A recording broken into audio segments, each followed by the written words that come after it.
మనం స్కూల్లో ఇప్పటివరకు తెలుగు రాష్ట్రాల్లో ఎన్నో హైదరాబాద్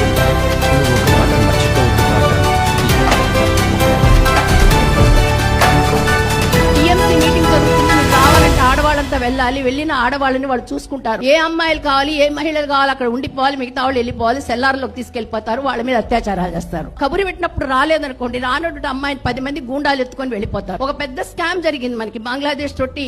ఈ స్కామ్ జరిగితే రేషన్ స్కామ్. రేషన్ కోసం వెళ్తే మనిషికి 20 కిలోలు ఇచ్చేది, వాళ్ళకి అందేది 5 కిలోలు మాత్రమే. వీళ్ళందరి యొక్క రేషన్ అక్కడికి వెళ్ళిపోతుంది. వీళ్ళకి ఇచ్చేయండి సెంట్రల్ గవర్నమెంట్ ఇచ్చేయండి 4,000 రూపాయల్లో 500 రూపాయలు మాత్రం వీళ్ళకి వస్తుంది. అంటే వీళ్ళ బ్యాంక్ ఖాతాలో డబ్బు పడుద్ది. ఇక్కడ పడిన తర్వాత ఆ డబ్బులు డ్రా చేసుకున్న తర్వాత 3,500 రూపాయలు వాడికి ఇచ్చేయాలి, 500 మాత్రం వీళ్ళు ఉంచుకోవాలి. వీళ్ళ జీవితంలో ఏ రోజు వీళ్ళు ఓటేసిన వాళ్ళు కాదు. ఎందుకంటే ఓటు వేయడానికి వెళ్తే ఆ చుక్కబెట్టి పంపించేస్తారు. ఓటు ఎవరికి కావాలి వాళ్ళకి వేయించుకుంటారు. దాదాపుగా సందేశ్ కాలనీలో ఉన్న 2 లక్షల మంది ప్రజల్లో 1.5 లక్షల